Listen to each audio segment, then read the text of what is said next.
আসসালামু আলাইকুম, কেমন আছেন সবাই? চলুন আজকে আরেকটা রেসিপি নিয়ে চলে এসেছি। যার জন্য নিয়ে নিয়েছি আমরা কিছু গোটা মশলা। এক চামচ, 1 টেবিল চামচ ধনে, 1 চা চামচ জিরে, কয়েকটা লবঙ্গ, এক টুকরো দারচিনি, 4টে এলাচ, 1/2 চামচ গোলমরিচ, একটা মিডিয়াম সাইজের পেঁয়াজ কুচি, 10 থেকে 12টা রসুন কোয়া, আর নিয়ে নিয়েছি 2টো তেজপাতা। এগুলোকে ভালো করে সেদ্ধ করে নিয়েছি। ওগুলো যতক্ষণ ঠান্ডা হয়েছে এখানে আমরা একটা প্যান চাপিয়ে দিয়েছি। প্যানে দিয়ে দিলাম মিডিয়াম সাইজের 4 থেকে 5টা পেঁয়াজ কুচি। এগুলোকে একটু হালকা করে ভেজে নিব। দেখুন আমাদের সেদ্ধ মশলাটাকে ছেঁকে পানিটা আলাদা করে নিয়েছি। এবারে এই মশলাটাকে পেস্ট বানিয়ে নিব।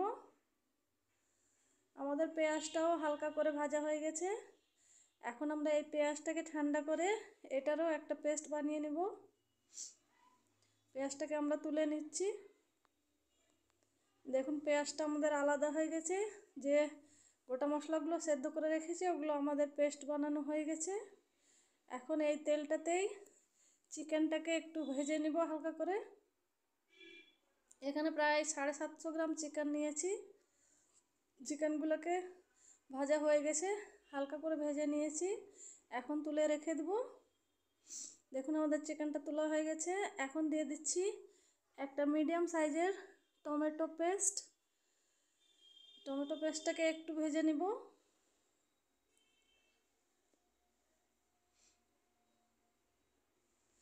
দেখুন আমাদের টমেটো পেস্টটা খুব ভালোভাবে ভাজা হয়ে গেছে, তেলটাও একটু ছেড়ে দিয়েছে।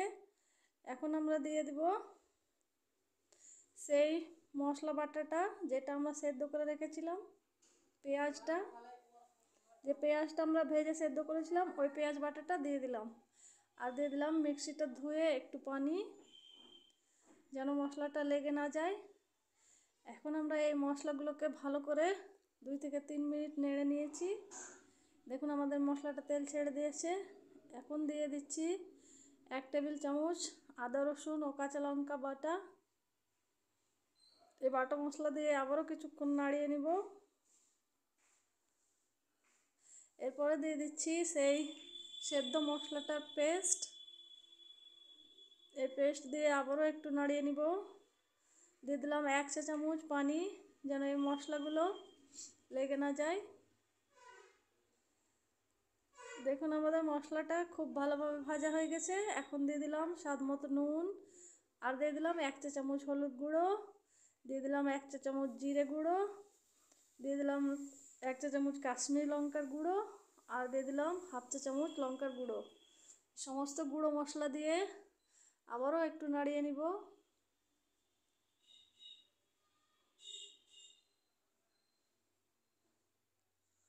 দেখুন আমাদের মশলাটা খুব ভালো করে নাড়া হয়ে গেছে। এখন আমরা যে চিকেনগুলো ভেজে রেখেছিলাম সেই চিকেনগুলো দিয়ে দিব।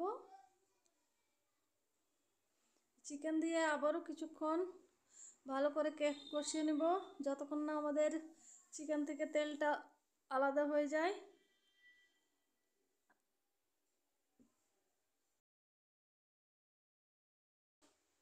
আমাদের রেসিপিটা কেমন লাগছে একটা লাইক দিয়ে জানাবেন, আর কমেন্ট অবশ্যই করবেন কেমন হয়েছে আমাদের আজকের এই চিকেনের রেসিপিটা। দেখুন আমাদের চিকেনটা খুব ভালোভাবে কষানো হয়ে গেছে, একদম মাখা মাখা হয়ে গেছে। এখন আমরা দিয়ে দিব প্রায় 1 কাপ মতো পানি। পানিটা আপনারা আপনাদের ইচ্ছে অনুযায়ী দিবেন, যে পরিমাণ আপনারা ঝোল খাবেন। আর দিয়ে দিলাম একটু পেঁয়াজ বেরেস্তা। এখন এই সমস্ত কিছুকে একটু নাড়াচাড়া করে নেব। নাড়াচাড়া করে প্রায় 5 মিনিট ঢাকা দিয়ে রেখে দিয়েছিলাম। এরপর আমাদের চিকেনটা রেডি হয়ে গেছে। আমাদের ভিডিওটাকে বেশি বেশি শেয়ার করবেন আর সাবস্ক্রাইব করে আমাদের পাশে থাকবেন। আজকের মতো এখানে বিদায় নিচ্ছি। দেখা হবে আবার অন্য কোনো রেসিপিতে। Bye, thanks for watching.